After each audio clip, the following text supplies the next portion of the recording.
Good morning, good morning, good morning, and welcome back again to another What? 5 Minutes to Hope. Look, listen, today is the 23rd day of March.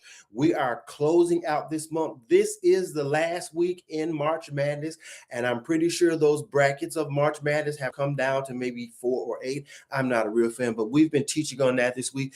This month, March Madness, asking God to increase our measure. On today's 5 Minutes of Hope, we're going to be looking at some things.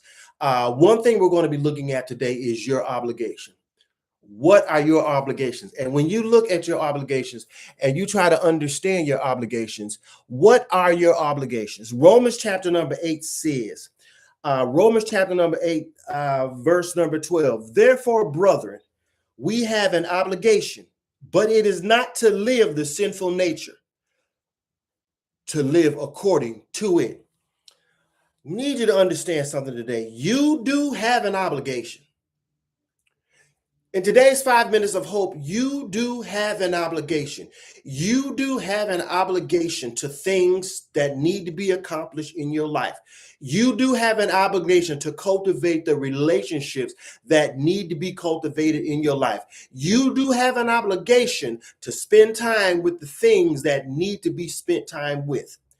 Obligation, brothers and sisters. Brother, it says brother, but it also can apply to our brother and sister. So that applies to brothers in the word just means everybody. So this is everybody. In the year 2026, we have so many obligations. We wake up when our feet hits the floor. We got an obligation to get the kids ready. We got an obligation to fix food. We got an obligation to check our maintenance on our car. We got an obligation to try and be peaceable with all people. There are a lot of obligations that we have, a lot of obligations that we write down, a lot of obligations that we put goals to. But today, obligation, what is an obligation? An obligation is an action or a curse, or action or a course, a personal, moral, or legally bound. It is a debt or necessity. Number one, it is moral. An obligation can be moral. Obligation can be moral. Obligation is not bad. Obligation is not bad. An obligation can be moral. An obligation can be legal. An obligation can be a debt, and an obligation can be a necessity. Number one is personal, moral. The obligation can be something that's personal to you. Examine your obligations on today, on this last week of March, as you move forward with a new mindset. Remember, I started getting my mindset together in December. Why? So I could live my best 2026, live my best life. What is your mindset? What are your obligations? What are the actions or the course, your personal, moral, or legal debt or necessity? What are those obligations? Obligations. I believe there are two words, obligations. When I see the word obligations, oblong, and then I see litigation. What is oblong? Oblong is a shape longer than it is wide. Longer than it is wide. Longer than it is wide. First of all, with an oblong, longer than it is wide shape, it's not going to fit into everything. Some of you guys' obligations are not going to fit into your schedule. Some of your obligations are longer than you have life to achieve. Some of your obligations are too advanced because it's a goal or something that's prescribed to you that you have not prescribed to yourself, or something that is not picked for you. Is longer than it is wide. When you look at oblong, longer than it is wide, then oblong litigation, a comprehensive legal process of resolving a dispute. Some of you spend your whole life looking at your obligations, trying to resolve how you're going to make up for this, how you're going to pay that, how you're going to reach to this level, how you're going to live on that level, how you're going to separate yourself from this thing. An obligation. Now, an obligation is not good or bad, but there is an obligation that can be sinful. What is sinful? Well, we're not going to have a little sin. We're not going to have a big sin. What is sin? Sin is this. Sinful nature is anything that keeps us from the promise that God has promised us for our life. Remember, sin will take you longer, take you further than you want to go, and keep you longer than you want to stay. It is longer than it is wide. It is longer than it is wide. It will never fit into the confines because it's too long. Sin will take you longer, and it'll never fit into the confines because it's too wide. You'll never be able to meet those sinful obligation nature. You'll never be able to meet that. Why? Because it's more longer than it is wide. So our sinful nature, anything keeps us, our sinful nature is anything that keeps us from God's promises or from us living our best life. In today's 5 minutes of hope, I want you to answer this self. Live according to it. That's the last part of the verse. The last part of the verse. Therefore, brethren, we have an obligation, but it is not to the sinful nature to live according to it. It is a choice. Every day when you wake up, you have a choice to live longer than it is wide, to those obligations, to those litigations, to times where you sit and you resolve and you think about this and you come up with a way to resolve those disputes on the inside of you so that you can fit into the public eye. You resolve those disputes on the inside of you so that you can make enough money to satisfy what it is that you think you need to be living. You don't have to keep living or trying to live according to that sinful nature. Anything that keeps you from the promises of God. Listen, the promises of God maketh and addeth you rich and bring no sorrow. Your sinful nature will always keep you longer than it is wide. It will always be longer than wide. Oblong shapes will never ever have a shape, will never ever wide because they'll be longer than they are wide.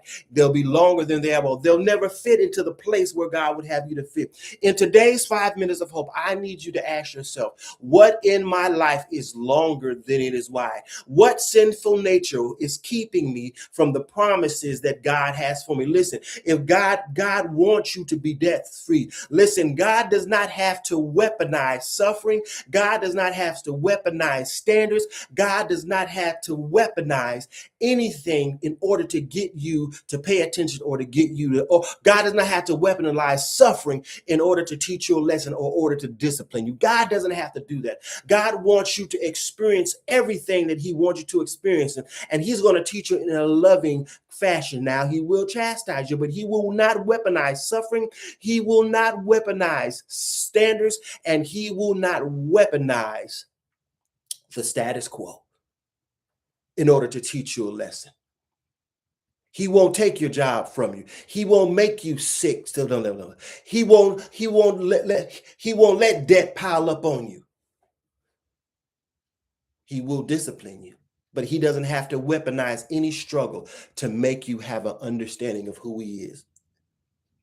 Sinful nature, anything that keeps us from God's promises for our life, to live according to it. Listen, you still have a choice.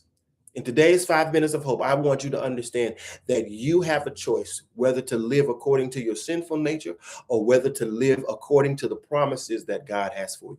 The choice is yours. What choice are you going to make? And understand, regardless of what choice you make, you have to make this a daily choice. So whatever choice you make, the door for that choice is going to stay open and you're going to continue to walk through that door all your life. I want you to imagine when you make this choice, have you ever taken two mirrors and you take those mirrors and you put those mirrors against each other? And if you have a door, if you're standing in the mirrors create a reflection in itself that goes on for infinity. I want you to understand that when you choose to live according to your sinful nature, you mirror that choice and it opens up other doors. And when you choose to go ahead and live based on the promises that God has for you, it mirrors and it opens up other choices for you. Today, I want you to realize, and today I want you to understand that you are making mirror choices that lead on indefinitely. And once you open up one door, that door reflects back and opens up other choices for you. I want to ask you today, what obligations do you want to satisfy? What obligations do you want to live up to? Do you want to live up to the obligations of your sinful nature? Or do you want to live up to the obligations that God has called you to be the head and not the tail? God has called you to be the lender and not the borrower. God has called you to have a wonderful marriage. God has called you to have prosperity. God has called you to have an expected hope in a future. God has called you to live in the marvelous life. God has called you to be refueled. Or do you want to live in the sinful nature where every day you're grinding it out, where every day you're trying to keep up with the Joneses, where every day you're trying to figure out how many bodies we got to kill in order to pay Peter and what Paul we got to rob? Do you want to live in the diagnosis of your doctor's healthcare plan? Or do you want to live in the diagnosis of what your paycheck says you can experience or the type of life you want to have? Or do you want to live in the obligation that God wants you to experience life God wants you to experience heaven on earth. God wants you to experience the love and the hope that he has for you. God wants you to experience everything that he has to give you and everything that he wants you to have. Today, in our 5 minutes of hope, I want you to ask yourself this question. Therefore, my brothers and sisters, we have an obligation, but it is not to the sinful nature to live according to it. When it says to live according to it, you have a choice. You can live according to it. You can make a choice. You can make a choice to live according to the sinful nature, or you can make a choice to live according to the promises that God has promised you. Once again, my name is Roger, and today's 5 minutes of hope was for you to reconsider your obligations, evaluate this thing all over again. As we come to the end of March and we look at this end of March, go ahead and ask yourself, hey, what obligations am I busting my butt for every day? Am I busting my butt for obligations that's just going to leave me broke, busted, and disgusted? Or am I busting my butt for obligations that are going to bring me into the promised land? Am I busting my butt for obligations that are going to allow me to live in the promises and the places where God would have me to live? Remember, today is a new day. Today is a great day. You cannot have a bad day because you're still living in this day.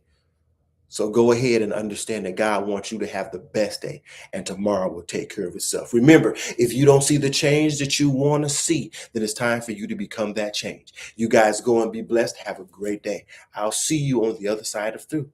5 minutes to hope. We're out.